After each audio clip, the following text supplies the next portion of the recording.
الحمد لله رب العالمين والصلاة والسلام على سيد الأنبياء والمرسلين أما بعد فأعوذ بالله من الشيطان الرجيم لا حول ولا قوة إلا بالله العلي العظيم بسم الله الرحمن الرحيم إن الله وملائكته يصلون على النبي يا أيها الذين آمنوا صلوا عليه وسلموا تسليما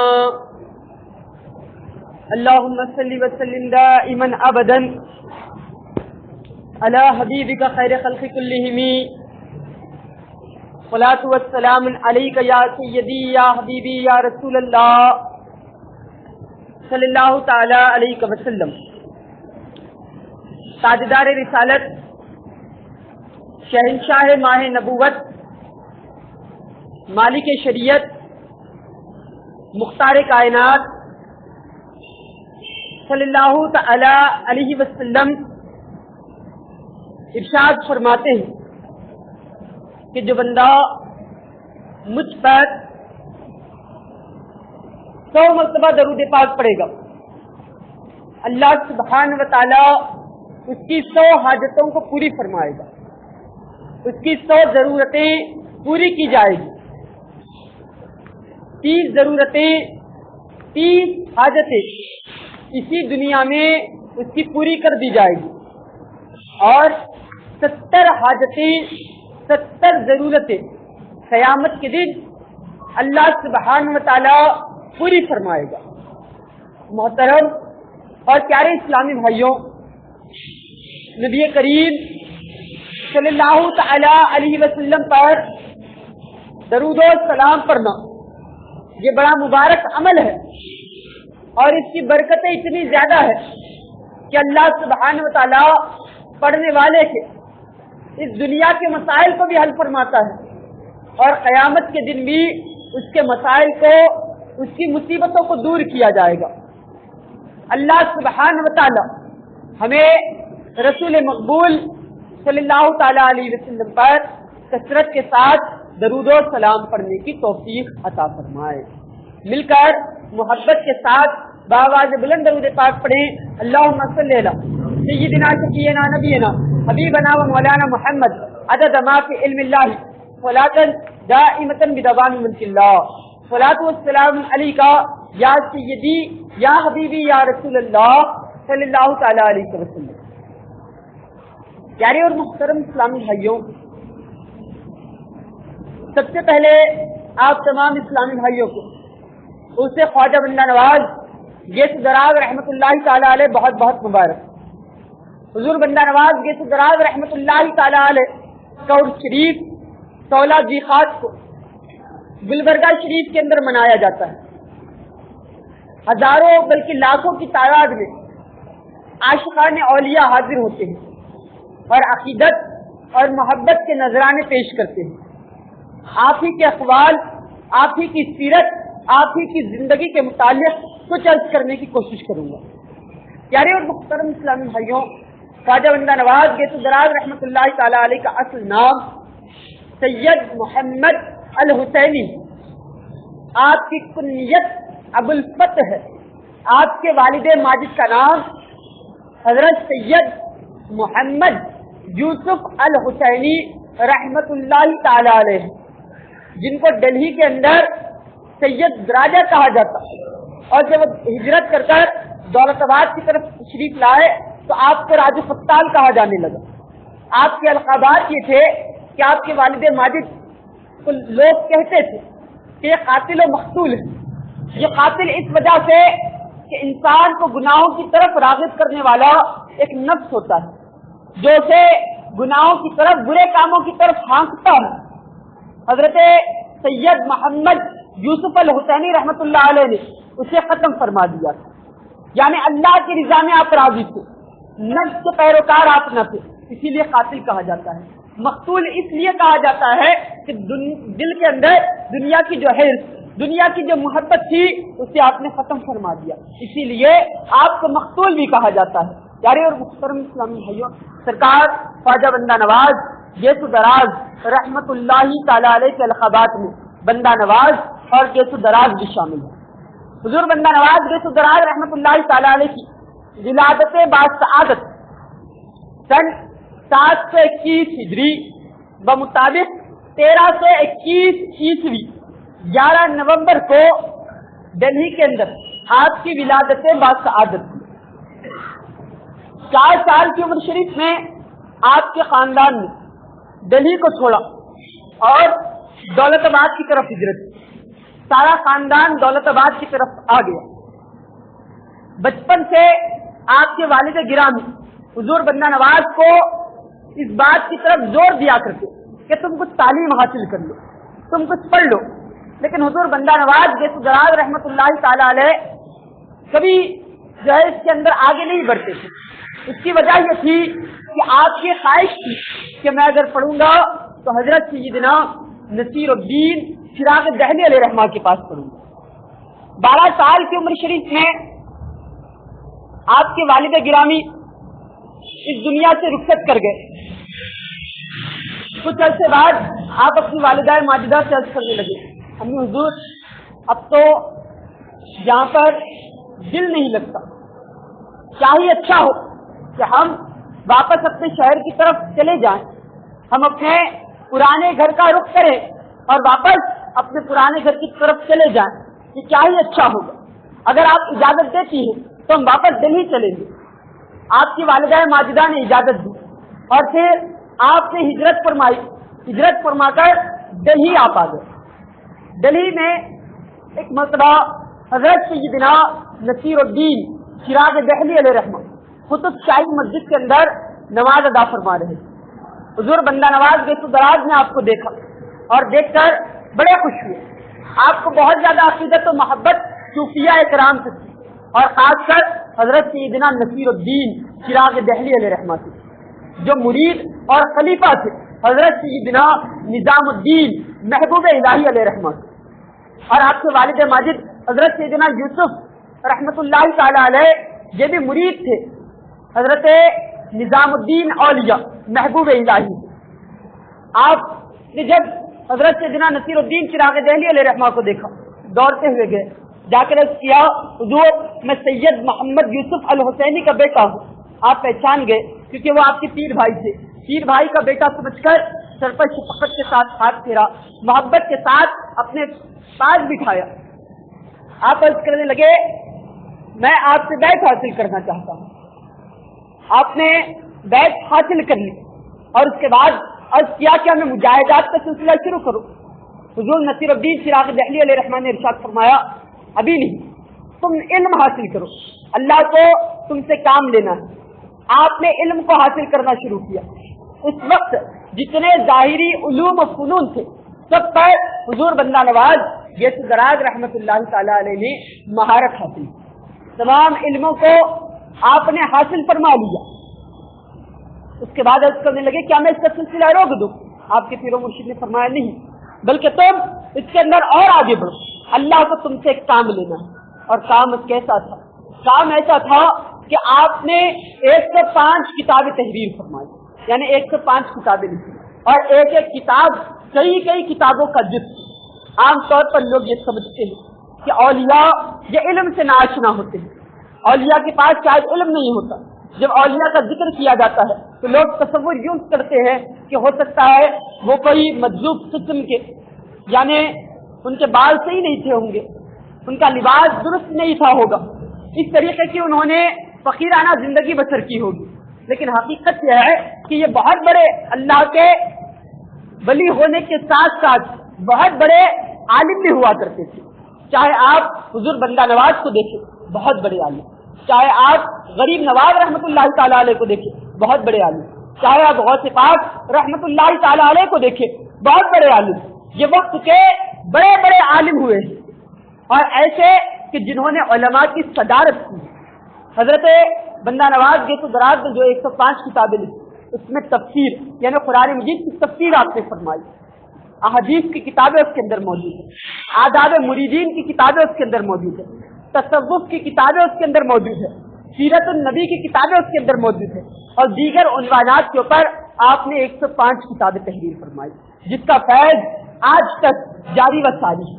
پیارے اور محترم اسلامی بھائیوں، حضور بندہ نواز یہ دراز رحمۃ اللہ تعالی علیہ اپنے پیر سے بہت زیادہ عقیدت اور محبت رکھا کرتے، اتنی زیادہ عقیدت و محبت تھی کہ پیارے اور محترم اسلامی بھائیوں، آپ ان کے بغیر رہنا آپ کے لیے بڑا دشوار ہے۔ ایک روایت میں ملتا ہے کہ 17 سال اور ایک روایت میں ملتا ہے 20 سال تک آپ حضور نصیر الدین چراغ دہلی علیہ رحمہ کے پاس رہے اور ظاہری اور باطنی علم کو حاصل کیا۔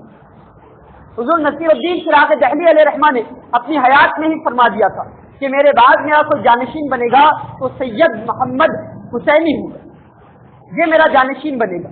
اجازت و خلافت سے زندگی میں ہی نوازا تھا۔ آپ کا جب انتقال ہوا، جب آپ اس دنیا سے رخصت کر گئے تو تمام مریدین جا کر تبرک حاصل کرنے کے لیے حضرت سیدنا نصیر الدین چراغ دہلی علیہ رحمہ کے سامان کو حاصل کرنے لگے۔ کسی نے ٹوپی مبارک کو لیا، کسی نے جبہ مبارک کو لیا، تو کسی نے کسی چیز کو لیا، لیکن حضور بندہ نواز کا معاملہ یہ تھا کہ آپ نے نہ الماری کھولی نہ صندوق دیکھی، بلکہ اس چارپائی کی طرف گئے جس پر آپ کی پیر و مرشد کو غسل دیا گیا تھا، اس کی رسی کھولی، اپنے گلے میں ڈال کر فرمایا میری نجات کے لیے یہی کافی ہے، مجھے میرے پیر سے بس اتنا ہی کافی ہے۔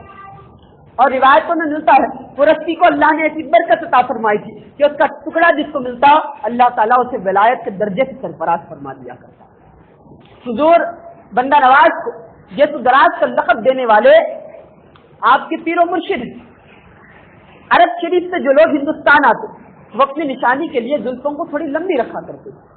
حضور بندہ نواز کی زلفیں بھی کچھ لمبی تھی، زلف مبارک آپ کی بھی تھی۔ ایک مرتبہ آپ کے پیر و مرشد نے سفر کا ارادہ کیا، آپ آئے اور آ کر آپ نے بھی پالکی کو کندھا دیا۔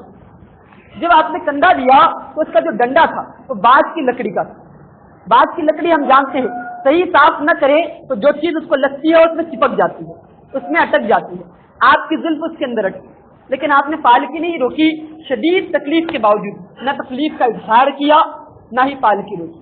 سبب یہ تھا کہ میرے پیر و مرشد کے ادب کے اندر کوئی بے آرامی نہ ہو، ان کی کہیں بے ادبی نہ ہو جائے، اس لیے تکلیف برداشت کرتے تھے۔ جب تکلیف زیادہ ہوتی، مورخین لکھتے ہیں کہ آپ اپنے بالوں کو تھوڑا سا کھینچتے، وہ لمبے ہو جایا کرتے۔ جب آپ منزل مقصود تک پہنچے اور پالکی کو نیچے اتارا تو آپ کی زلفیں آپ کے گھٹنوں کے قریب تک آ گئی۔ شاہ عبد الحق محدث دہلوی علیہ رحمہ نے اپنی کتاب اخبار الاخیار کے اندر ان چیزوں کا نقل فرمایا ہے۔ آپ کے پیر و مرشد نے جب دیکھا تو فرمایا اے سید محمد حسینی یہ کیا ہے؟ کہا آپ کی طرف سے اللہ نے مجھے تحفہ عطا فرمایا۔ آپ خوش ہوئے، فرمایا آج تو نے میری پالکی کو کندھا دیا ہے، ایک وقت آئے گا بڑے بڑے بادشاہ تیری پالکی کو کندھا دیں گے۔ فرمایا ہر کے مرید سید گیسو دراز شد واللہ خلاف نیت کے عشق باد شد۔ فارسی میں شعر ارشاد فرمایا جس کا مفہوم یہ ہے کہ اے سید گیسو دراز، جو تیرا مرید ہوگا، جو تجھ سے بیعت کرے گا، قسم خدا کی وہ عشق باز ہوگا، اس کے سینے میں اللہ اور اس کے رسول کی محبت یہ ضرور ہوگی۔ یہ آپ کو آپ کے پیر کی طرف سے عطا کیا گیا نام، اور زلف مبارک آپ کی بڑی لمبی رہی۔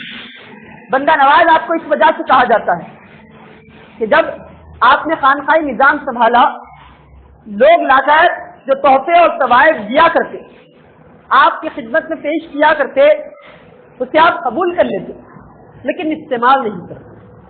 علماء نے جو بچے علم حاصل کر رہے ہیں، یعنی مدرسے پہ علماء میں غریبوں کے اندر، مسافروں کے اندر، مسکینوں کے اندر اس مال کو تقسیم کر دیتے، اور خود کا معاملہ یہ تھا کہ سوکھی روٹی کو پانی میں ڈبوتے اور کھایا کرتے۔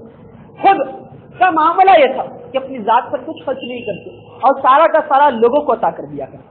اسی وجہ سے آپ کو بندہ نواز کہا جاتا ہے۔ پیارے اور محترم اسلامی بھائیوں، آپ نے تقریباً 10 سے زیادہ شہروں کا دورہ کیا اور لوگوں کو دین اسلام کی طرف آپ لے کر آئے, لوگوں کو مذہب اسلام کی طرف آپ لے کر آئے, تبلیغ دین آپ نے فرمایا.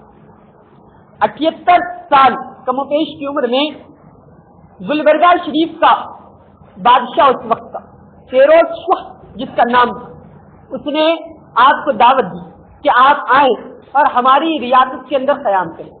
اس کی دعوت پر حضور بندہ نواز گلبرگہ شریف تشریف لائے اور وہاں پر قیام فرمایا. آپ کے استقبال کے لیے وہ اپنی وزیروں کے ساتھ, اپنے سپاہیوں کے ساتھ آ کر اس نے استقبال کیا.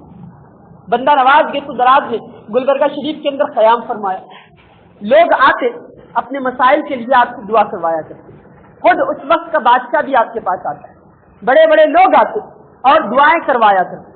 یعنی اور محترم اسلامی بھائیوں, ایک مرتبہ بادشاہ آ کر کہنے لگا کہ حضور میرے لیے دعا فرمائیے کہ میرے انتقال کے بعد میں چاہتا ہوں کہ میرا بیٹا میرا جانشین بنے, اس تخت کو میرا بیٹا سنبھالے. حضور بندہ نواز نے اس کے لیے دعا نہیں فرمائی, خاموش رہے. پھر ارشاد فرمایا, سن, تو جیسا سوچتا ہے ایسا نہیں ہوگا, بلکہ ہوگا یوں کہ تیرے بعد تیرا بھائی تخت پر بیٹھے گا. میں اس چیز کو دیکھتا ہوں. دنیا نے دیکھا کہ اس کے انتقال کے بعد اس کے بیٹے نے تخت کو نہیں سنبھالا بلکہ اس کے بھائی نے تخت کو سنبھالا. نگاہ ولی ایسی ہوتی ہے جو چیزیں انسان کی آنکھوں سے چھپی ہو, ایسی چیزیں بھی اس کے سامنے واضح کر دی جاتی ہیں. یہ اولیاء اللہ کی نگاہوں کا معاملہ ہوتا ہے, یہ ان کے کرم اور یہ ان کی عطا کا معاملہ ہوتا ہے. پیارے اور محترم اسلامی بھائیوں, ان کی عطائیں, ان کے کرم یہ بہت زیادہ غالب ہوتے ہیں. اسی لیے حدیث پاک کے اندر فرمایا گیا, مومن کی فراست سے بچو کہ یہ اللہ کے نور سے دیکھتا ہے. آنکھیں اس کی ہوتی ہے, اللہ تعالیٰ اس میں ایسا نور عطا فرماتا ہے کہ کئی سو سال بعد بھی جو معاملات ہونے والے ہیں وہ بھی ان کے سامنے رکھ دیے جاتے ہیں, اور انہیں کو کرامات کہا جاتا ہے. آپ کا معاملہ یہ تھا کہ لوگوں کے دلوں میں جو بات ہوتی, اولیاء کا معاملہ یہ ہوتا ہے کہ اسے جان لیا کرتے. گلبرگہ شریف کے اندر ایک بہت بڑے عالم جلوہ فرما, جب آپ کی آمد کی خبر ہوئی تو وہ آئے اور آ کر بندہ نواز کے ہاتھ پر بیٹھ حاصل کی. آپ کے داماد نے اعتراض کیا کہ آپ خود اتنے بڑے عالم ہیں, کیا وجہ ہے کہ آپ جا کر اس فقیر کے ہاتھ پر آپ نے بیٹھ, آپ کے پاس کیا کم علم ہے؟ آپ متقی ہیں, پرہیزگار ہیں, اللہ نے آپ کو علم عطا کیا ہے, پھر ایسا معاملہ کیوں؟ ارشاد فرمایا, بات یہ ہے کہ تم نے ان کو اب تک دیکھا نہیں, دیکھتے تو یوں نہیں کہتے, چلو میرے ساتھ. یہ کہتے ہوئے اپنے داماد کو بندہ نواز کی بارگاہ میں لائے. جب بندہ نواز کی بارگاہ میں اپنے داماد کو لے کر آئے تو وہ دل میں یہ خیال کر آیا کہ اگر یہ دل کشف رکھتے ہیں, یہ کچھ مقام رکھتے ہیں تو میں کہوں گا نہیں, لیکن اپنا امامہ اور ان کے پاس جو پنکھا ہے یہ مجھے دے دے, میں پوچھوں گا نہیں, میرے پوچھنے سے پہلے یہ مجھے دے دے. یہ خیال کر آ کر وہ بیٹھ گیا. بندہ نواز نے اس کی طرف نگاہ کی, بلایا, یہاں ادھر آؤ. وہ قریب آیا, کہا یہ امامہ بھی لے لو اور یہ پنکھا بھی لے لو. جب اس کے کہنے سے پہلے اس کے دل کی بات جان لی گئی اور اس کو امامہ اور پنکھا دے دیا گیا تو آپ کے قدموں میں گرا اور اس نے بھی آپ کے ہاتھ پر بیعت حاصل کر لی اور آپ کے سلسلے کے اندر داخل. پیارے اور محترم اسلامی بھائیوں, یہ اولیاء کا معاملہ ہوتا ہے, یہ اولیاء کا مقام اور مرتبہ ہوتا ہے. اللہ سبحانہ و تعالیٰ انہیں کے درجات کو بڑا بلند فرماتا ہے. آپ کا معاملہ یہ تھا کہ اتنے بڑے ولی ہونے کے باوجود, اتنے بڑے عالم ہونے کے باوجود آپ کا معاملہ یہ تھا, عاجزی اور انکساری کا معاملہ یہ تھا. جب کوئی بیعت حاصل کرنے آتا تو کہتے میں ایک کمزور, میں ایک ضعیف ہوں, ایک کمزور ہوں, میرے پاس کیا ہے. لیکن جب اپنے پیر و مرشد اور ان کے پیر و مرشد کے بارے میں بتاتے تو کہتے کہ ان کا معاملہ یہ تھا, ان کے معاملہ یہ تھا, ان کے فضائل و مراتب بڑی تفصیل سے بیان کیا کرتے اور اپنے بارے میں عاجزی اور انکساری اختیار کیا کرتے. جب کوئی بیعت ہونا چاہتا تو اس سے آپ تعلیم فرماتے کہ سن, تجھے میں 3 چیزوں کی تعلیم کرتا ہوں. پہلا یہ کہ تو اپنی آنکھ کی حفاظت کر اور اپنے زبان کی حفاظت کر. دوسرا یہ شریعت مصطفیٰ پر عمل کر. تیسرا یہ جو سنا ہے اسے دوسروں تک پہنچا. آنکھ اور زبان کی حفاظت یہ بڑی اہم چیز ہے. انسان اگر آنکھ کی حفاظت نہیں کرے گا تو پیارے اور محترم اسلامی بھائیوں طرح طرح کے گناہوں کے اندر ملوث ہو جائے گا.